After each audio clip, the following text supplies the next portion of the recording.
Olá, sejam todos muito bem-vindos à Associação Centro Espírita Amor e Instrução. Para mais uma palestra, daremos início com uma oração que visa estabelecermos maior sintonia com a espiritualidade superior. Sendo assim, nós rogamos a Jesus que possa estar aqui conosco e nos auxiliar para que possamos retransmitir tudo aquilo que, através da sua misericórdia, nos é concedido para a nossa própria melhoria. Pedimos também aos espíritos benfeitores que atuam em nome do Cristo perante a humanidade, que possam auxiliar-nos, realizando a proteção do ambiente, nos intuindo para que somente mensagens de consolo e instrução à luz da doutrina espírita seja aqui deixada gravada. Nós queremos agradecer a Deus, do fundo dos nossos corações, por mais essa oportunidade e que assim seja, graças a Deus e graças a Jesus. Muito bem, então, o tema de hoje será sofrimento dos espíritos culpados. Todos nós que nos encontramos temporariamente na carne, né, como espíritos encarnados, nós sofremos não somente no próprio corpo, com relação às doenças que, ora, nós acabamos contraindo, mas também sofrimentos de ordem moral. E não somente nós encarnados sofremos, mas quando estamos na nossa verdadeira vida, que é o plano espiritual, quando desencarnamos, retornamos à nossa verdadeira pátria, que é o plano espiritual. E lá, claro, dependendo da nossa condição de consciência, poderemos manter esse sofrimento. Então a ideia aqui hoje é nós procurarmos tentar compreender um pouco sobre o que causa esse sofrimento, e principalmente de como nós podemos nos libertar desse sofrimento. Como podemos nós, outros espíritos, na condição de encarnados, ou até mesmo no futuro, quando estivermos desencarnados, como nós podemos passar de uma condição de sofrimento, da condição de um espírito culpado, para um espírito livre, um espírito feliz, ausente desses sofrimentos.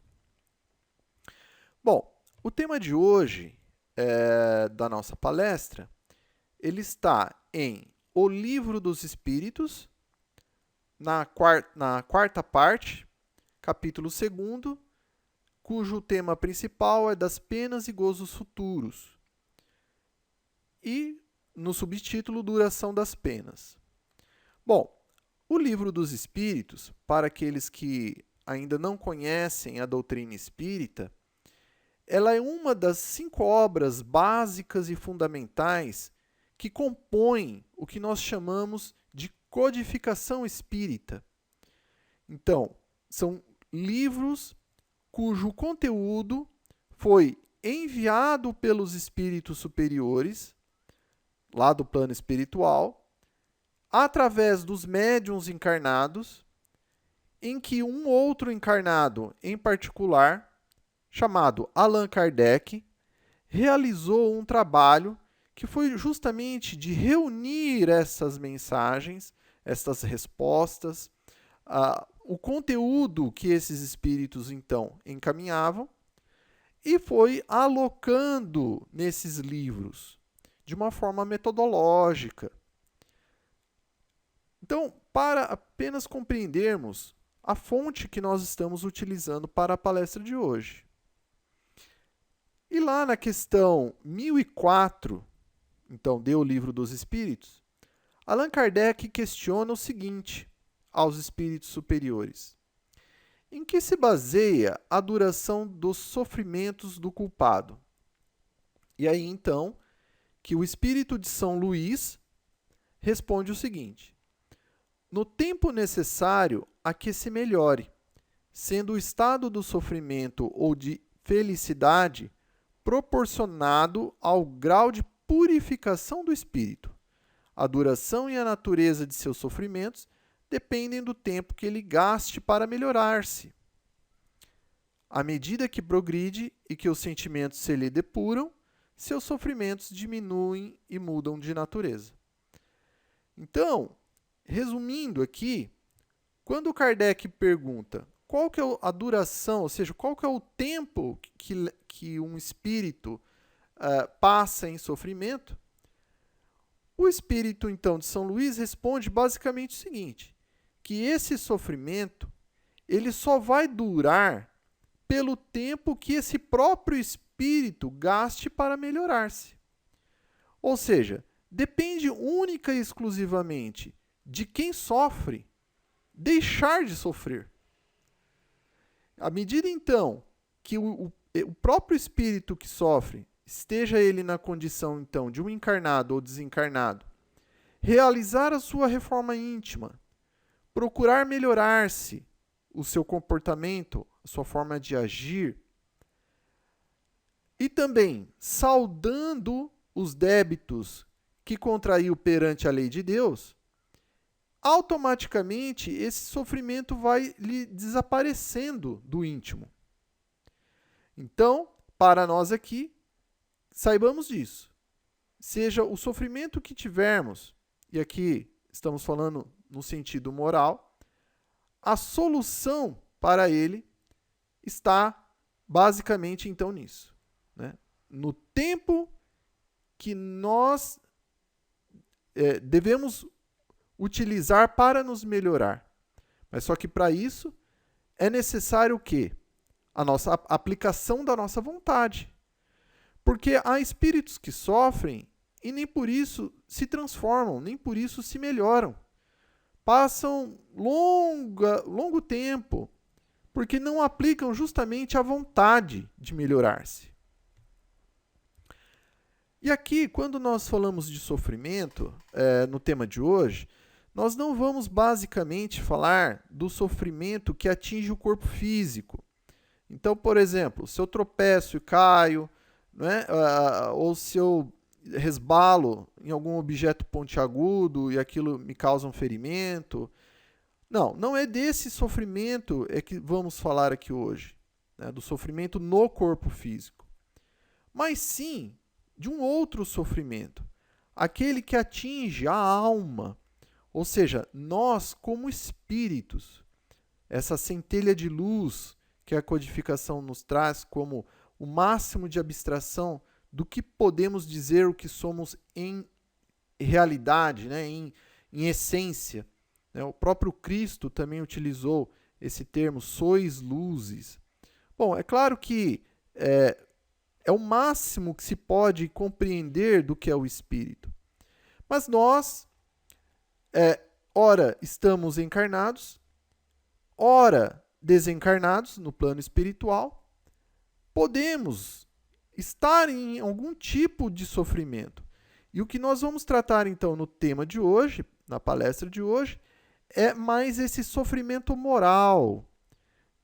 E alguns exemplos então para que possamos compreender o que seria um sofrimento moral. Basicamente, alguns deles são muito conhecidos da humanidade, como a depressão, né, a primeira delas, o desânimo, o desespero, a desolação, o vazio existencial. São aqui alguns exemplos de outros que ainda podemos considerar como sofrimentos morais. Mas então, por que sofremos? Ora, basicamente, de uma forma simples, didática e direta ao ponto, nós sofremos de forma moral toda vez que nós transgredimos as leis de Deus. Então, por exemplo, nós temos aqui algumas das leis de Deus. A lei do trabalho, da sociedade, do progresso, igualdade, liberdade, justiça, amor e caridade. Então, toda vez que eu transgrido essa lei pela, por exemplo, ausência do trabalho, isso me causa um sofrimento moral. E aqui, não necessariamente do trabalho que nos gera recursos financeiros, porquanto eu posso trabalhar numa empresa, passar 8 horas ao dia trabalhando e ainda assim estar transgredindo a lei de Deus. Ah, mas como assim? Como pode isso acontecer? Vamos supor que eu não esteja trabalhando para a minha melhoria da minha mente, da melhoria de conhecimentos, para o meu progresso interior. Esteja negligenciando os estudos. Ora, eu estou transgredindo uma lei pela ausência de uma boa leitura, de um bom conhecimento, que eu possa estudar, que eu possa me elevar. Isso em todas as áreas. Então nós vamos ver que o conceito de trabalho, ele é muito mais amplo. Até mesmo porque aqueles que estudam, eles estão também trabalhando. E nós não devemos nos esquecer de um outro trabalho, que chama-se trabalho voluntário. Logo, aquele que não dispõe de pelo menos alguns minutos por semana que seja para realizar um trabalho voluntário, também está transgredindo, de certa forma, a lei de Deus, porque está se ausentando de uma possibilidade de realizar um bem, que lhe será também um progresso para si mesmo e para os demais. Então, aqui temos outras formas de transgressões das leis de Deus que trazemos como exemplo, como a exclusão da convivência em sociedade. Estarei trabalhando ao inverso da lei de Deus, que criou a vida tal qual nós a conhecemos, contida justamente então a lei de sociedade. A lei do progresso, que já foi comentada, essa postergar os estudos, por exemplo. A lei de igualdade, de ter preconceitos, seja ele de qual tipo for. A lei de liberdade, fazendo diferenças entre uns e outros. Enfim, aqui outros exemplos que nós podemos trazer para a nossa vida e refletir se porventura estejamos nestas condições. Caso nós venhamos a ter a conclusão de que sim, estou transgredindo a lei de Deus por algumas delas, não é motivo de se desesperar, mas principalmente o de tentar renovar-se. Essa que é a proposta. E o mais interessante é o termo que foi usado agora mesmo, tentar. Porque Deus, ele não exige a mudança, digamos, repentina da maneira com que os seus filhos agem. Isso até mesmo seria impossível, porque na natureza nada dá saltos. Agora, o que Deus sim pede é a aplicação da vontade para tentar se melhorar. Então, isso é importante, essa tentativa, sempre para frente. Mesmo que caia, mesmo que se equivoque, mas que retorne a uma nova tentativa. Isso é o mais importante. Então, basicamente, nós sofremos quando nós transgredimos as leis de Deus. E aqui, quando nós, então, realizamos essa triste atitude de se equivocar perante as leis de Deus, nós estamos acionando uma lei que o nosso Criador também instituiu quando ele criou a vida tal qual a nós conhecemos, que chama-se lei de causa e efeito, ou ação e reação. E essa lei, ela tem a ver com o motivo do porquê nós sofremos. E nós vamos ver agora o porquê. Essa lei de causa e efeito, vamos entrar um pouco nela, somente para nós compreendermos sobre do que ela se trata, e aí então fazer esse vínculo dessa lei para com o estudo aqui do porquê nós sofremos. Bom, a lei de causa e efeito, ela rege tanto o mundo material, então esse nosso que nós nos encontramos aqui, quanto no mundo moral, ou seja, o espírito desencarnado no plano espiritual. Na matéria, nós temos que retornar um pouco na nossa graduação e relembrarmos as aulas de física do 2º grau, onde nós tínhamos lá a terceira lei de Newton. Newton, que foi um cientista e que descobriu então que existia uma lei de gravidade no nosso planeta. E ele então escreveu o seguinte, que a toda ação há sempre uma reação oposta e de igual intensidade. Então, ou seja, como é que um navio desse tamanho, essa imensa chapa de ferro, se mantém flutuando sobre o espelho d'água? Basicamente, é porque todo esse peso desse bloco de ferro é como se estivesse empurrando a água para baixo e gerando, então, uma reação oposta da água. Então, é como se a água empurrasse o navio para cima, fazendo com que ele consiga, então, navegar pelos oceanos.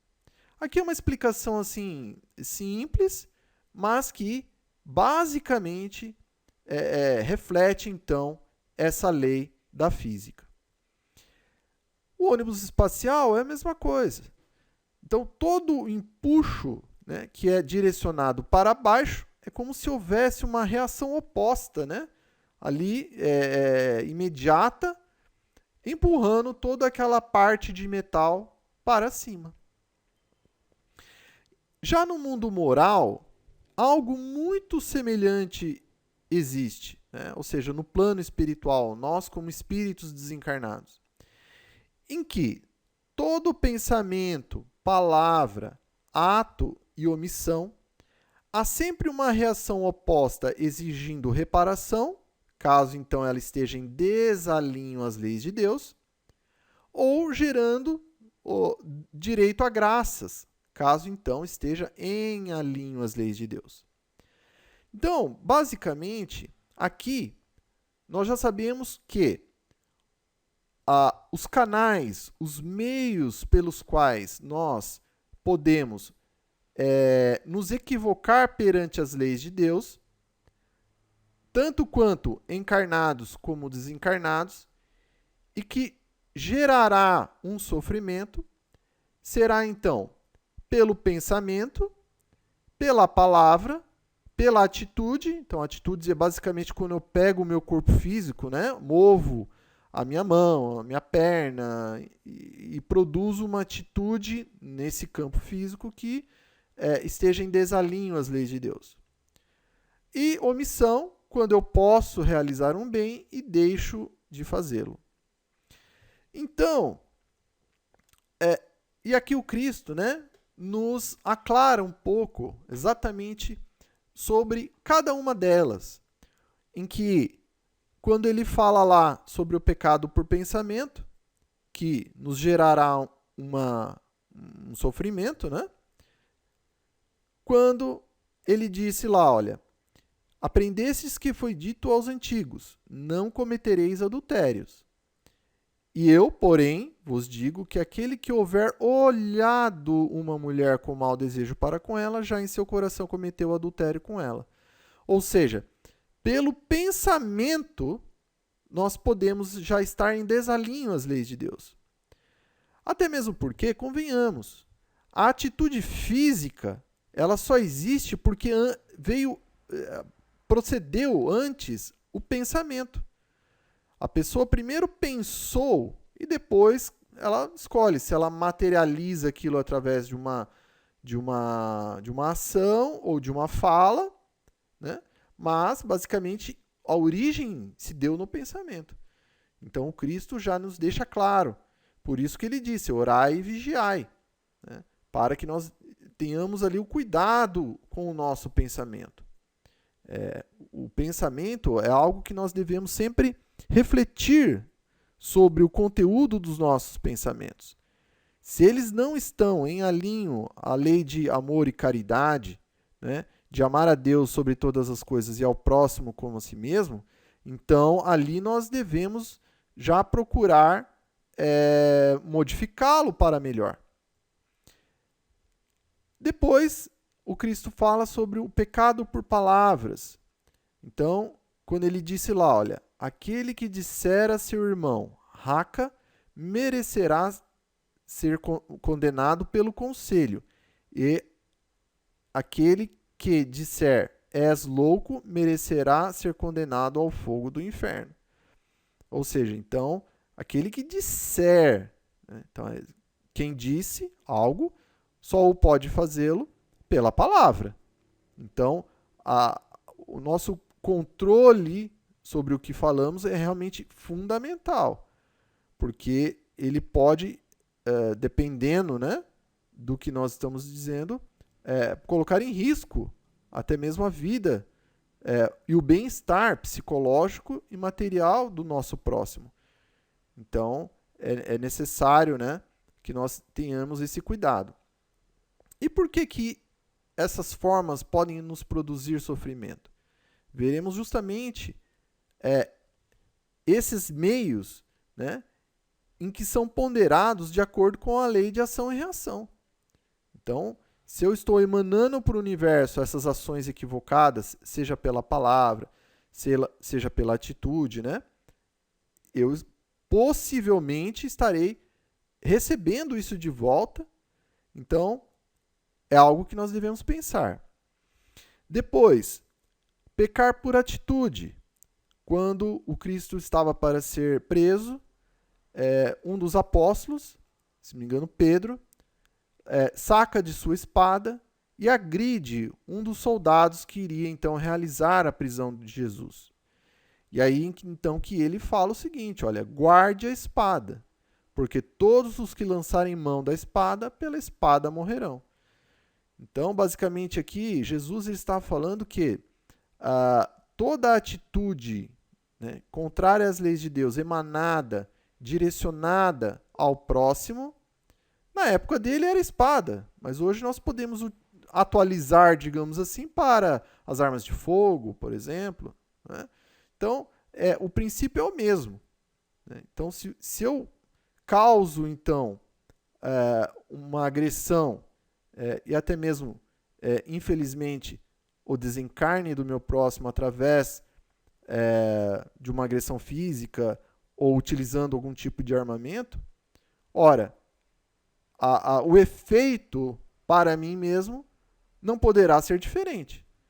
É claro que nesse tempo, né, nesse inteirinho até que a lei se faça, porque ela nunca é igual, né? Então não é porque eu fiz um ato agora que daqui a 5 minutos eu recebo esse retorno. Não.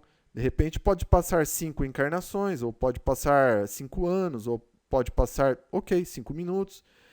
Isso nós não sabemos como é que funciona essa lei. Acreditamos que somente Deus o sabe, porque o número de casos é tamanho, né?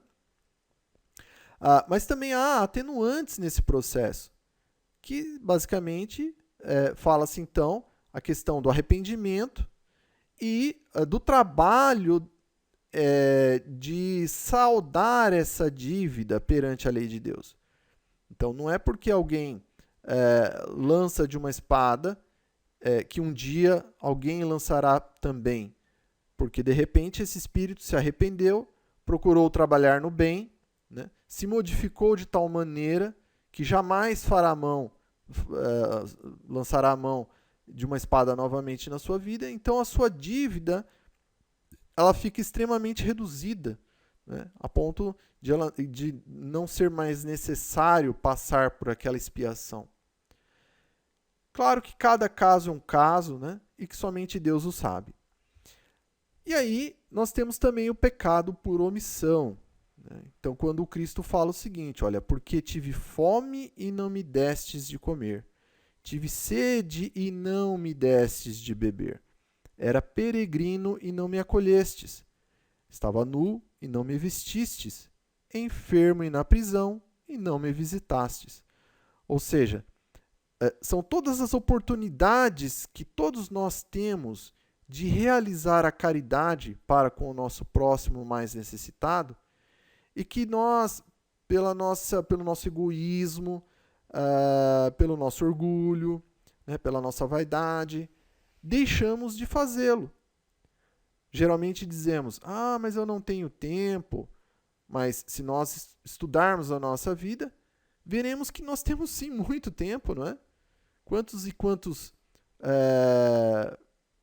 jogos, novelas, entretenimentos outros nós consumimos por semana. E se nós dedicássemos, tudo bem, não é necessário que seja todo, mas pelo menos uma fração desse tempo para realizarmos um bem. Mas eu não tenho dinheiro para me dirigir até um hospital ou até um presídio para que eu possa fazer um trabalho desses de caridade. Tudo bem. Você pode, na sua casa, onde você estiver, realizar uma oração por estes que necessitam. A validade é exatamente a mesma. Até mesmo porque Deus nos conhece profundamente. Eles sabem pelo que estamos passando e o que nós podemos ou não de compartilhar de nós mesmos. Então, essa é a maravilha de Deus, né? Uma das, né?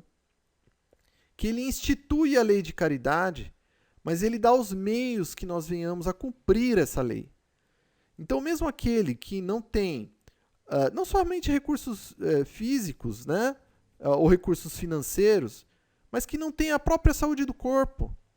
De repente, algum de nós que possa estar aqui nos ouvindo ou vendo, se enquadre nessa condição. Mas eu não consigo me mover. Ora, mas ainda lhe resta o espírito, a mente, que pode fazer uma oração pelos necessitados. Isso Deus acolhe da mesma forma com que aquele que tem as possibilidades outras para realizar, então, a caridade. Então, dessas 4 formas, né, o espírito encarnado ou desencarnado, ele pode, né, transgredir as leis de Deus. Então, realizará uma ação, praticará uma causa e automaticamente, então, estará caminhando para a reação dessa ação ou o efeito dessa causa.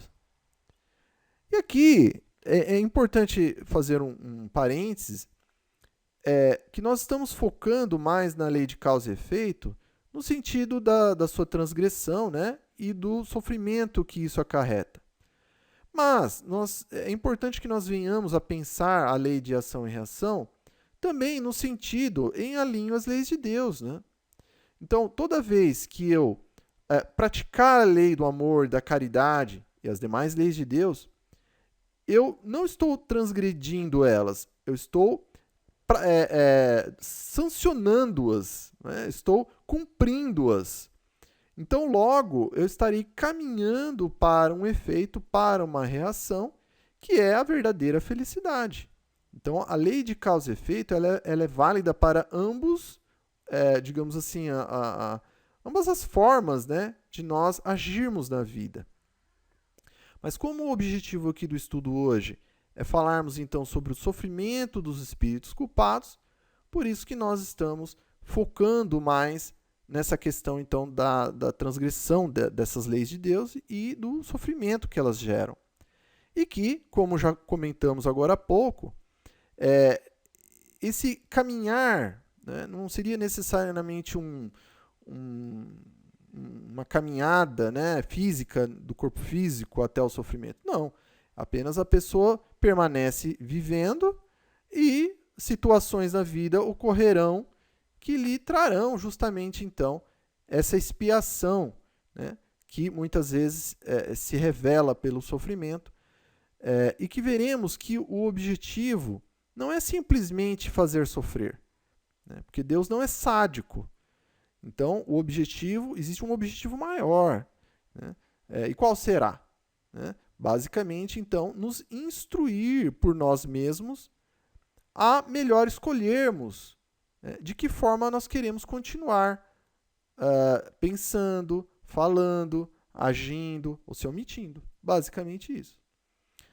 Então, e aí vem aqui, né, o que nós acabamos de adiantar. Mas então Deus castiga, né, com essa lei aí de causa e efeito ou ação e reação? Parece que Deus está me castigando, né? Não, não é isso. A lei de causa e efeito então é esse método pedagógico que Deus criou justamente para que nós venhamos a evoluir e a melhor discernir o que é bom para nós e o que não é. De que forma agir para nós preferimos ou deixamos de continuar fazendo. Até mesmo porque, convenhamos, né? Quem é que aprende alguma coisa com o erro dos outros? Muito difícil, né? Somente quando nós passamos na nossa pele, né, como diz o ditado, é que nós procuramos nos melhorar. Então é justamente aí uma das explicações da funcionalidade da lei de causa e efeito, ou de ação e reação, para que nós venhamos a aprender conosco mesmos, né? O sofrimento, então, ele é um alerta, né? Ele é um chamamento e também uma expiação. Bom, então fica a pergunta: por que o sofrimento é um alerta? Para que, né, esse chamamento? E para que, então, essa expiação?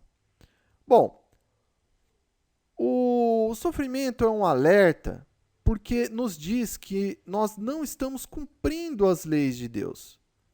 Então, o sofrimento é como... Vamos trazer aqui um paralelo ao nosso corpo físico.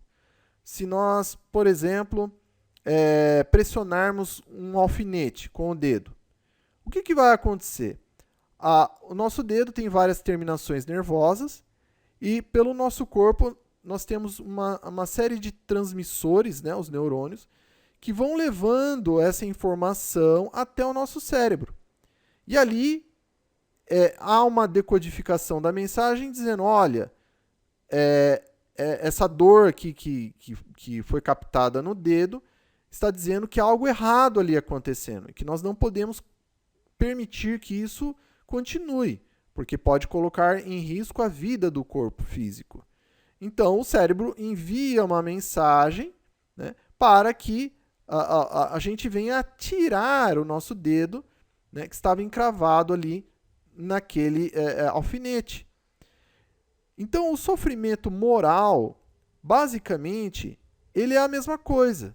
É esse alerta para que nós venhamos como espíritos a saber que nós não estamos cumprindo as leis de Deus, né? Esse descumprimento das leis de Deus seria esse alfinete, né, que está lá nos ferindo.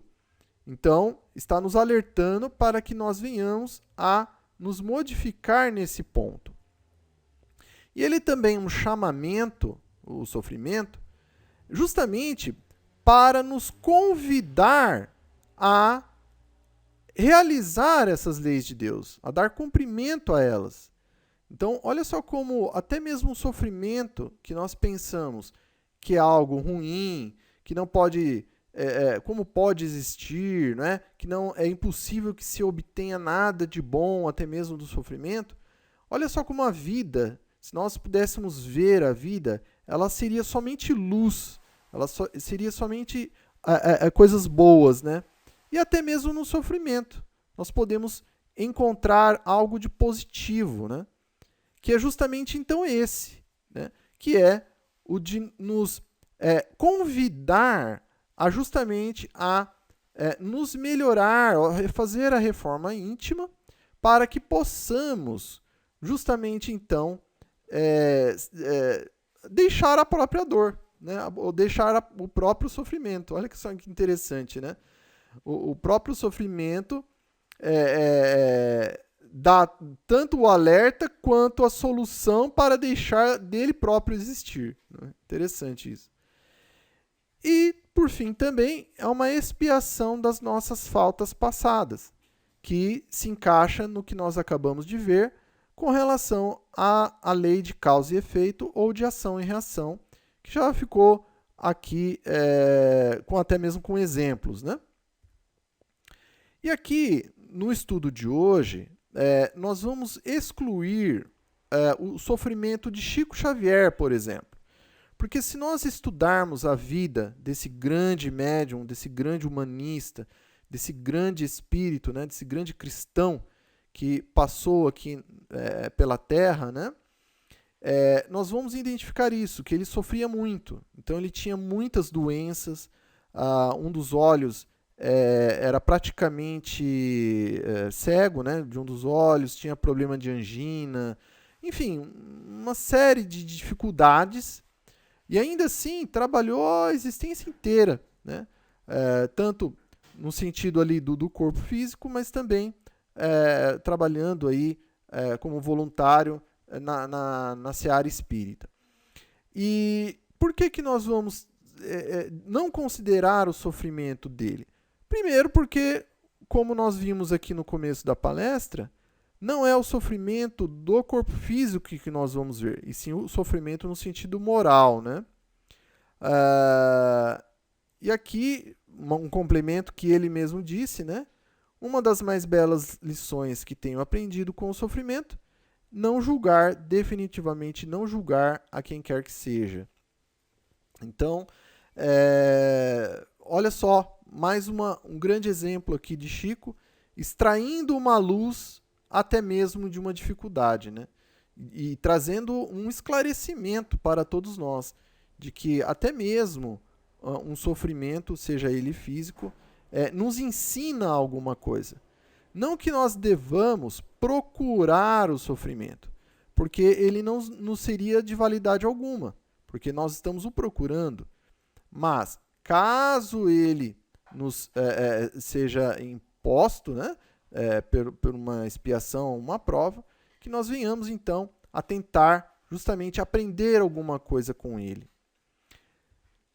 Então, a palestra de hoje, basicamente, nós gostaríamos de focar exatamente daqui para frente agora como o mais assim fundamental, relevante, que é o seguinte: esse quadro traz muito bem, então, a questão então do sofrimento aqui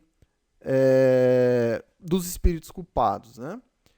Então, nós temos lá as formas com as quais nós podemos então pecar, né? Que é pelas palavras, pensamentos, ações e também omissões. Então, toda vez que nós temos lá ressentimento, raiva, rancor, e emanadas, expressadas através dessas 4 maneiras, o que acontece? Ela nos gera sofrimentos através da depressão, do desânimo, do desespero, da desolação. E esse sofrimento, né, então nós temos ali a causa e o efeito. E o que vai gerar então disso? Aquele alerta que nós havíamos comentado. E qual que é esse alerta? Basicamente o seguinte: você está amando menos do que você já tem em potencial.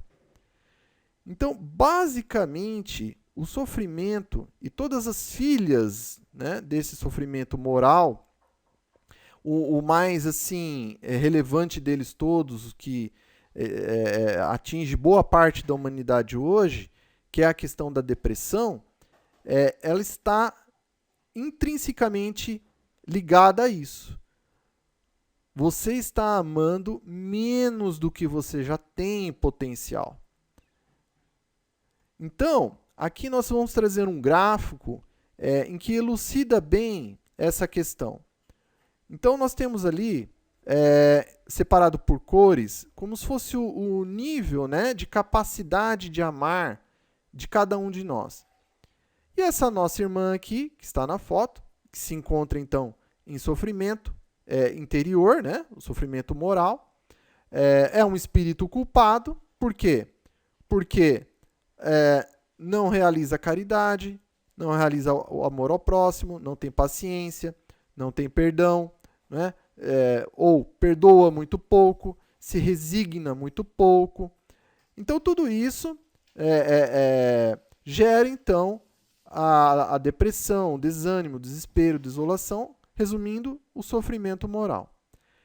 Mas que, ao mesmo tempo, é interessante observar o seguinte, que a capacidade de amar dela já está lá em cima, olha, no patamar verde. Sendo que ela está amando apenas no nível vermelho, como foi traçado ali. Então, por isso que se instala automaticamente, né, pela própria criatura nela mesma, através da sua consciência, justamente, então, esse sofrimento, que é aquele neurotransmissor, né? Aquele neurônio que vai deixar passar a informação para que nós venhamos a procurar se desvencilhar dele. Então, é como se fosse um aguilhão, justamente, esse sofrimento, para dizer o seguinte, olha, vá, ame mais, porque você já tem capacidade para isso. Ou mesmo que você não tenha, já lhe é pedido para avançar, para dar cumprimento às leis de Deus e amplificar a sua capacidade de amar. Aí alguns poderiam dizer, mas como assim? Eu tenho capacidade de amar? Cada um de nós tem essa capacidade? Claro que sim! Todos nós, sem exceção. Ah, mas qual que é a prova disso? Bom, a prova é simples. Nós somos filhos de quem? Ah, uns diriam, não, eu sou filho do meu pai, da minha mãe. Não, tudo bem, o seu corpo físico pode ter sido gerado a partir do seu pai e da sua mãe. Mas e você, como espírito imortal? Quem é seu pai, quem é sua mãe? Ora, não pode ser outro a não ser Deus. Deus é criador de tudo, inclusive de nós outros. Alguns podem dizer, mas eu não acredito em Deus. Tá, então eu pergunto, se não foi Deus que criou tudo o que conhecemos, incluindo nós, quem é que foi que criou? Foi você? Foi eu? Não. Ninguém. Nenhum de nós dois criou. Então quem criou? Alguns diriam, mas o nada criou. Mas o nada não reflete, não pensa, não tem vontade, não tem direcionamento. É o nada, não é mesmo? Então não pode ser. Por lógica, não pode ser. Então, logo, existe uma força maior, uma inteligência maior que criou tudo isso. E que nós aqui, no denominado ocidente do mundo, né, do planeta Terra, chamamos de Deus. Mas que outras culturas, outros povos, dão outras nomenclaturas. Mas o entendimento é o mesmo. E se nós observarmos a humanidade, não somente nos dias atuais, mas como de todas as eras, desde os homens das cavernas, já se acreditava na existência de um ser à parte, de algo que nós não conhecíamos, mas que existe, e que hoje denominamos como Deus. Então, logo, se nós somos filhos de Deus, quais são as características de Deus? Algumas delas nós já temos uma noção.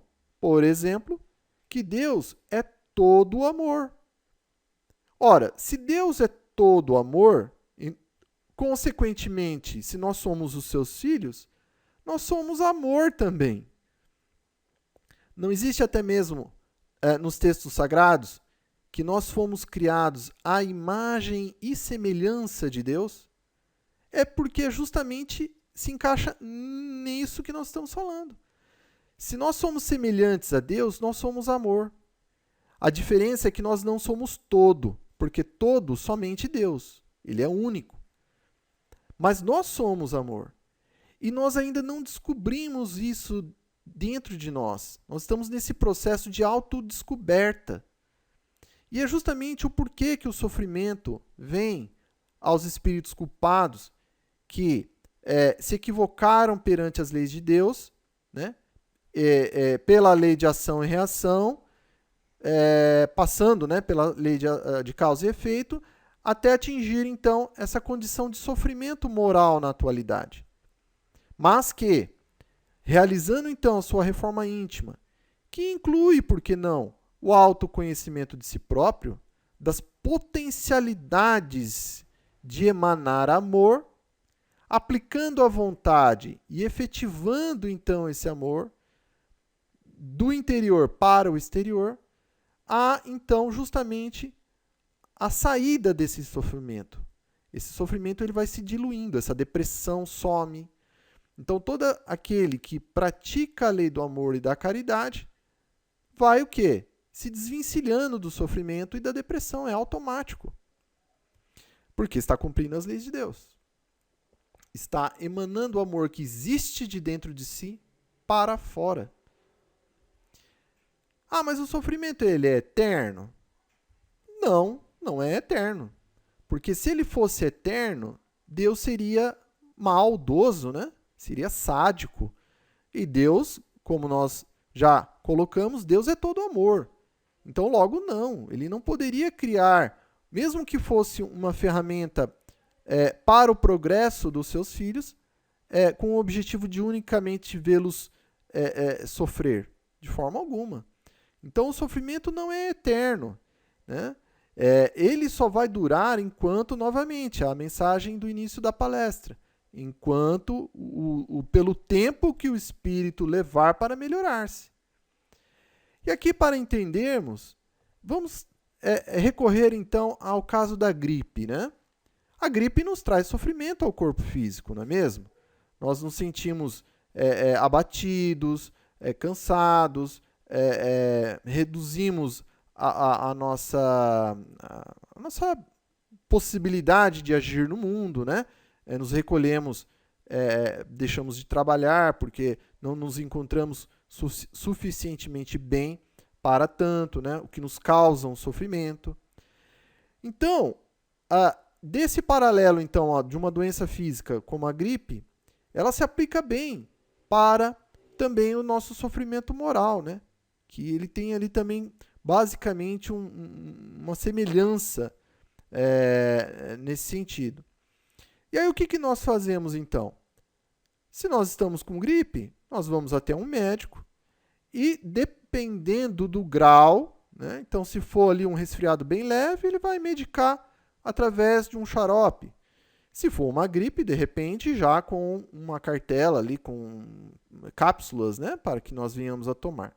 Agora, se já estiver no estágio bem avançado, de repente, aplicar uma injeção para que se dê uma maior intensidade nesse tratamento, porque está de acordo com o grau daquela doença. Mas só que antes, claro, né, nós temos que ler a bula, porque mesmo que o médico nos dê uma receita, ora, nós não podemos simplesmente aplicar, né? E se o médico sem querer escreveu errado, ou se de repente a dosagem ali não está de acordo, ou o que é quase raro, né, acontecer, né? Mas, de qualquer forma, é importante que nós venhamos a ler tanto a receita quanto a bula do remédio. Bom, feito isso, basicamente, nós nos curamos dessa gripe. Não é? E nós, então, nesse exato momento aqui, né, qual que é o remédio para os nossos sofrimentos interiores? Nós que nos encontramos, seja no centro espírita, ouvindo essa palestra, né, sendo projetada no telão, ou na internet, pelos diversos aparelhos disponíveis, celular, tablet, computador e outros que porventura no futuro existam, e que nós, sim, nós somos espíritos culpados, né? Nós sofremos, porque nós, claro, não só nesta encarnação atual, muito possivelmente descumprimos algumas leis de Deus, mas também em encarnações passadas. Isso é natural de todos nós, né? Isso acontece com todos nós porque estamos ainda na condição de espíritos imperfeitos. Estamos tentando nos melhorar. E isso leva tempo. Mas então, qual que é o remédio, né? Trazendo esse exemplo, então, da gripe, aqui já a nossa gripe em termos morais, né? Os nossos sofrimentos morais para nós que somos espíritos culpados. Qual seria, então, o remédio? A caridade. Simples assim. O exercício da caridade. Se nós simplesmente focarmos o nosso tempo, a aplicação do nosso tempo na caridade, nós estaremos tomando esse remédio. E que é um remédio forte. É um remédio que cura. É a bezetacil, né? Que é aquela injeção que se toma quando está com um grau de gripe muito forte, né? Ela é um remédio que é tiro e queda. Funciona que é uma beleza. Então, o que o Cristo disse, tive fome e me desses de comer. Então, compartilhar comida, né? Um bem material, um bem físico, que esteja ali disponível para que nós possamos compartilhar. Até mesmo água, né? Quantas pessoas que necessitam até mesmo de algo mais simples, como uma água. Estive nu e me vestistes. Né? E o mais difícil deles todos, que não é até mesmo um bem material, físico, tangível, mas que ele é mais moral, que é o ato de perdoar. E que é o mais difícil deles todos. O próprio Cristo deu exemplo disso. Porquanto, se nós estudarmos o seu Evangelho, e principalmente no Evangelho segundo o Espiritismo, existe um capítulo inteiro dedicado exclusivamente à questão do perdão, né, onde existem ali diversos termos que remetem à questão do perdão. É justamente porque ele é o mais difícil. Né? Você receber tudo de ruim, digamos, para você, mas você, ao contrário, emanar tudo de bom para justamente esse, né, que porventura lhe tem imputado, né, estas coisas. Então, assim, tanto que o Cristo, né, na cruz, ele disse lá, né, perdoa-os, pois não sabem o que fazem. Ou seja, o seu último suspiro foi justamente um ato de perdão. Então, outras formas que também de cunho não material, mas assim moral, né? Estive doente, me visitastes, compartilhar o nosso tempo, aquele tempo disponível, vago, que muito provavelmente utilizaríamos para, digamos, passar o tempo em coisas banais, nós poderíamos melhorar a aplicação desse tempo, de repente visitando acamados, nos hospitais, né, na função de um voluntário, claro, registrando-se nesse hospital, preparando-se para o exercício dessa tarefa, porque quantos desses doentes muitas vezes não podem contar com um parente, porquanto muitos vivem longe e não têm às vezes os recursos financeiros para estar ali com o seu familiar, e um estranho, por que não? Estar ali ao lado, ouvindo, né? Esse irmão ou essa irmã que esteja ali naquela situação é uma caridade, é o exercício da caridade. E é o exercício do amor. Porque na nossa sociedade, infelizmente, muito difundido o conceito do amor, restrito exclusivamente a relacionamento sexual. E não é. Amor é infinitamente mais do que isso.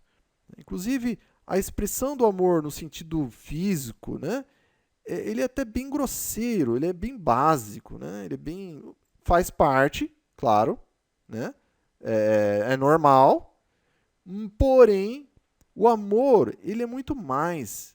O amor, muitas vezes, é aquele que a gente, e a caridade também, né, que é a filha direta do amor, às vezes ele é muito mais simples do que nós pensamos. Às vezes é no nosso trabalho, por exemplo, no dia a dia, de nós procurarmos realizá-lo com mais assiduidade, por exemplo.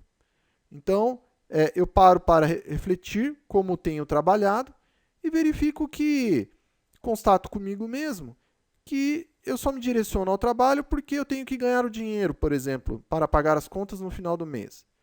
E nem sempre faço, né, desempenho ali as minhas funções do trabalho da melhor forma possível. Né? Simplesmente cumpro ali o que a empresa me pede, ponto final. Ora, eu posso melhorar, inclusive. Eu posso procurar me aplicar mais, ter mais amor ao que faço. Não somente para ganhar o dinheiro, mas para me sentir melhor, produzir mais e melhor. Isso é amar, aplicado ao exercício no trabalho no campo físico. E assim sucessivamente, diversos outros exemplos. Né? Então, algum parente que muitas vezes, a única coisa que ele nos pede é um ouvido para poder falar. Né? E a gente ia lá ficar escutando. Muitos outros. E aí vem o Cristo e diz o seguinte para nós: eu vos digo em verdade, quantas vezes o fizerdes com relação a um destes mais pequeninos de meus irmãos, foi a mim mesmo que o fizestes. Ou seja, nós temos muito aquela impressão de que, olha, se eu visse Jesus na minha frente, eu faria de tudo de bom para ele, porque eu adoro Jesus, ele é uma pessoa muito boa, ele nos traz ensinamentos maravilhosos, eu faria tudo por ele. Mas só que olha só, o próprio Cristo dizendo que não. Ou seja, se nós dirigirmos essa caridade para qualquer um, encarnado ou desencarnado, que é irmão, irmã de Jesus, né, perante Deus, é a Ele próprio que nós estaremos fazendo. Para Ele próprio que nós estaremos fazendo. Então, ou seja, ele considera todos nós como irmãos em Deus, né, na mesma condição.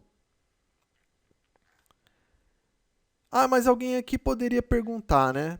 Mas olha, foi falado aí que o amor, que a caridade, ela elimina, né, o sofrimento, ela nos transforma de espíritos culpados, né? Esse sofrimento dos espíritos culpados, ela nos transforma em espíritos felizes. Que ela cura depressão. Será que isso é verdade mesmo, né? E aí, então, nós gostaríamos de realizar a seguinte questão a estes de nossos teleouvintes aqui, que porventura pensem ou nos questionem, né, sobre isso. Alguém aqui já ouviu falar de Jesus Cristo com depressão?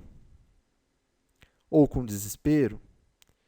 E Chico Xavier? Se nós estudarmos a existência de Chico Xavier, lermos todas as biografias dele, será que ele tinha depressão? Tal qual a nós, né, espíritos sofredores, costumamos ter? Nós vamos dizer que não. Agora, mas por que não? Essa que é a questão que nós temos que fazer. Por que eles não eram tristes, abatidos? Por que muito pelo contrário, eles estavam sempre felizes, operosos, embora passando por dificuldades muito grandes, desafios intensos. Mas por que não tinham depressão? Depois, alguém já ouviu falar de Allan Kardec com desânimo existencial, vazio existencial? Ou Bezerra de Menezes, desolado? Se alguém porventura não conhece a vida, né, desses grandes cristãos e espíritas, nós convidamos para estudarem a sua biografia, estudarem profundamente as suas vidas. E nós veremos que jamais tiveram depressão, sofrimento nesse sentido. Agora, o porquê que não tiveram? Justamente porque amavam, porque emanavam caridade de dentro para fora constantemente. Então, eram aqueles que executavam através das palavras, através do pensamento, através das ações, das atitudes, e também não se omitiam de realizar o bem. Então, visitar os órfãos, né, e as viúvas nas suas tribulações, para aqueles que estiveram na prisão e também viestes me ver. Ou seja, eles trabalhavam, pensavam, falavam e não se omitiam de fazer a caridade, o amor, constantemente nas suas vidas. Faziam isso a todo momento, estando em alinho às leis de Deus. Consequentemente, estavam causando em alinho às leis de Deus e recebendo, né, pelo efeito, justamente a felicidade. Então, nós aqui, né, se nós queremos, nós que estamos nessa condição, né, de espíritos em sofrimentos, que trazemos dentro de nós toda essa bagagem, né, de depressão, desânimo, desespero, desolação, vazio existencial. Se nós queremos esse remédio, então, nós devemos nos perguntar o seguinte: qual que é a nossa bula, em primeiro lugar? Porque não adianta eu querer tomar um remédio, lembremos lá no caso da gripe, né? Tomar um remédio sem antes ler a bula. Eu preciso conhecer justamente o que se trata esse remédio, a forma com que nós devemos tomá-la, para posteriormente realizar então a ingestão. E aí a nossa bula para os nossos sofrimentos morais, já que estamos numa palestra espírita, claro, nós recomendamos a bula chamada Codificação Espírita, que são 5 obras básicas e fundamentais que nos trazem as respostas, né, aos nossos questionamentos interiores. E, posteriormente, convidamos ao estudo das demais obras de Allan Kardec, que são muito relevantes. Claro, Allan Kardec foi um cientista, um pedagogo, então nós não precisamos nos preocupar se porventura pode ser difícil compreensão, né, dos textos de Kardec. Não, muito pelo contrário.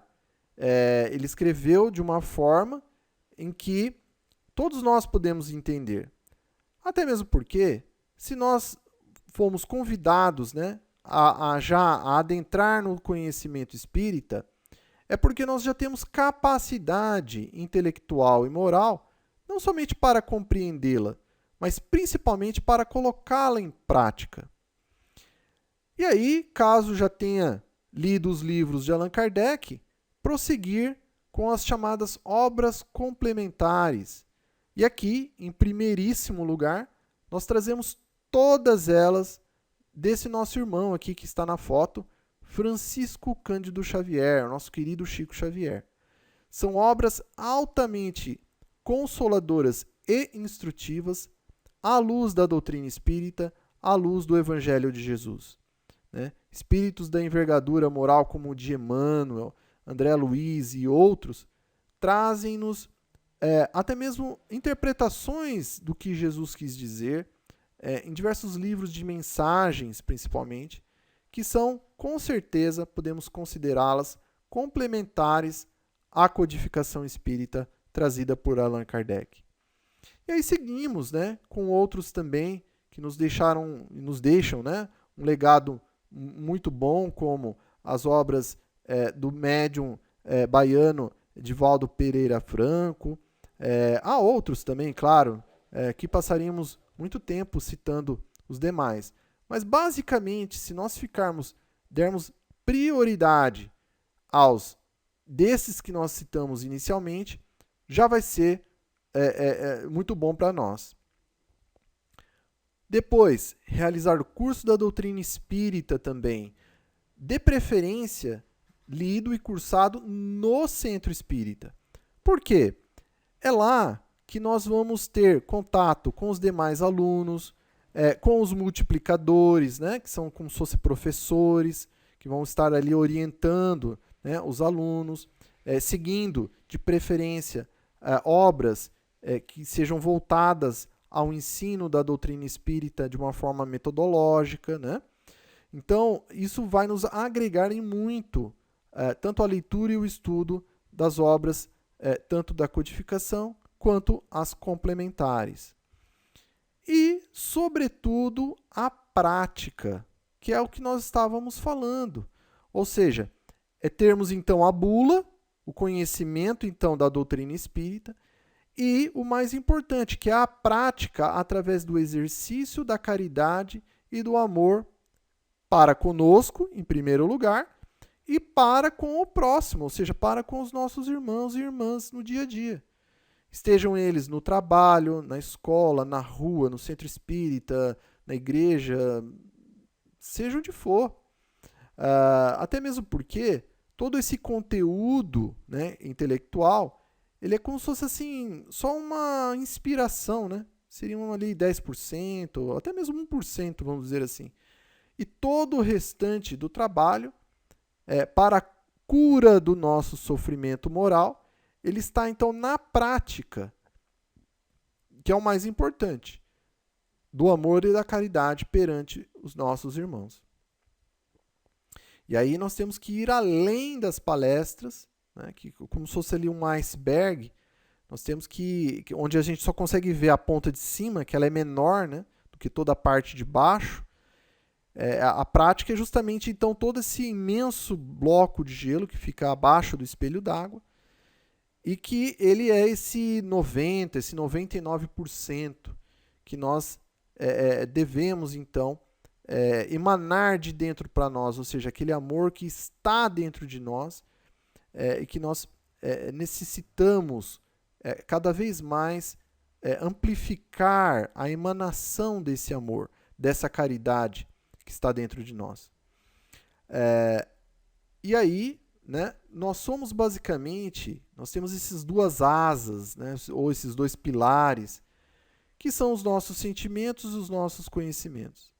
Então, a partir do momento que nós cumprimos uma das leis de Deus, que é justamente o da evolução intelectual, né, dos conhecimentos, através aqui da leitura, do curso da doutrina espírita, da palestra no centro espírita, que fala basicamente sobre as leis divinas, melhorando-nos nesse sentido, e aí posteriormente aplicando a vontade, né, já que já temos o conhecimento, aplicando a vontade na realização da caridade para o nosso próximo, nós vamos perceber que os nossos sentimentos se tornarão melhores também. Consequentemente, os nossos pensamentos, as nossas palavras, as nossas atitudes e omissões estarão ali mais caridosas, gerando então, né, uma causa ou uma ação, né, que automaticamente nos garantirá uma vida melhor, livre do sofrimento, justamente porque, como essa causa, essa ação foi em alinho às leis de Deus através da caridade e do amor ao próximo, consequentemente, essa reação, esse efeito, não pode ser sofrimento, pode ser justamente a felicidade, que é aquilo que nós tanto buscamos. Então, resumindo, né, na pergunta ali 1004, Allan Kardec questiona o seguinte aos espíritos: em que se baseia a duração dos sofrimentos dos espíritos culpados? Né? E aí que eles respondem: seus sofrimentos dependem do tempo que ele gaste em melhorar-se. Então depende única e exclusivamente de nós desatarmos esse nó do sofrimento, da depressão, da angústia, do vazio existencial. Depende de cada um de nós, basta nós cumprirmos a lei de Deus, principalmente as leis de amor e caridade, que elas nos libertarão desse sofrimento. Esse sofrimento, essa angústia interior, ela desaparece com o tempo. É simples assim. Né? Então, toda essa nossa dificuldade, à medida do momento que nós aplicamos então a vontade e caminhamos para a caridade, né? Exercendo a caridade Nós estaremos causando e, consequentemente, receberemos o efeito dessa caridade, que é a verdadeira felicidade. Uma que ela não somente atinge o corpo físico, mas principalmente o espírito. Então, nada na Terra, nada no universo traz a felicidade genuína do que o amor. Ela é a única que traz a felicidade em si mesma. Tudo que for material é aquela dita felicidade, mas que passa, é passageira, assim como a matéria. Então, se nós buscamos tanto, né, essa felicidade, que é a antítese do sofrimento, que nós tenhamos essa consciência, então, de que somente o amor e a caridade é aquela que poderá nos permitir estar nessa condição que nós tanto almejamos, tá bom?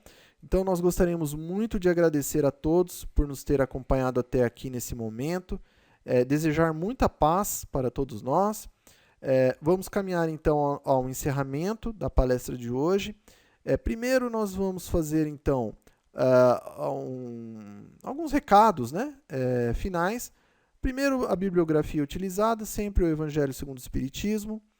Também, as imagens que foram utilizadas na elaboração dessa palestra, né, desses slides, foram colhidas todas da internet e consideradas de uso gratuito.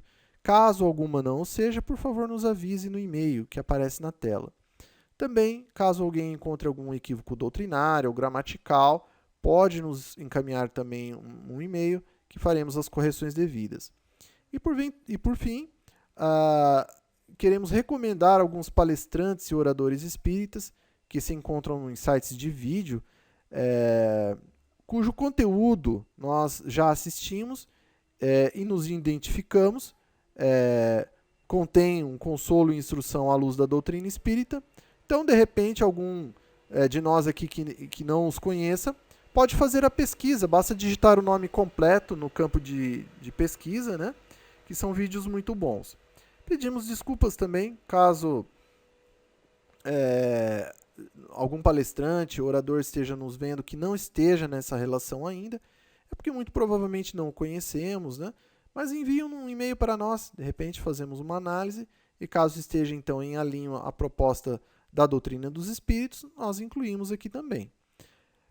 Alguns também já desencarnados, né? Mas não importa. O mais importante é o conteúdo que deixaram, né? O próprio Cristo, por exemplo, também é um desencarnado, e nem por isso nós deixamos de dar total credibilidade, né, aos seus ensinamentos. Então, com isso, então, meus irmãos e minhas irmãs, nós gostaríamos agora de realizar uma oração. Então, nós gostaríamos de convidar a todos a estarem, então, unidos conosco, né, nesse momento, em pensamento e em sentimento, para que nós possamos, então, vibrar por todos aqueles de nossos irmãos e irmãs que, porventura, estejam em necessidade nesse momento, seja ela material ou seja ela espiritual. Nós rogamos, então, ao Pai que possa auxiliá-los, que possa auxiliá-las naquilo que mais necessitem. Nós gostaríamos de agradecer antecipadamente a Deus por nos ouvir, porquanto, se nós pudéssemos ver Deus, nós veríamos o todo amor, né? Então, com certeza, algo, né, desse nosso pedido, se não a totalidade dele, certamente poderá ser feita. E nós, então, somos gratos antecipadamente, então, a Deus por isso. Nós gostaríamos de agradecer, né, pela presença dos espíritos benfeitores, por mais uma vez nos terem auxiliado, a Jesus, o nosso mestre, irmão maior, e também a Deus, e rogar, né, por fim, que possa nos permitir estar aqui numa próxima oportunidade para darmos continuidade aos trabalhos. Que assim seja, graças a Deus e graças a Jesus.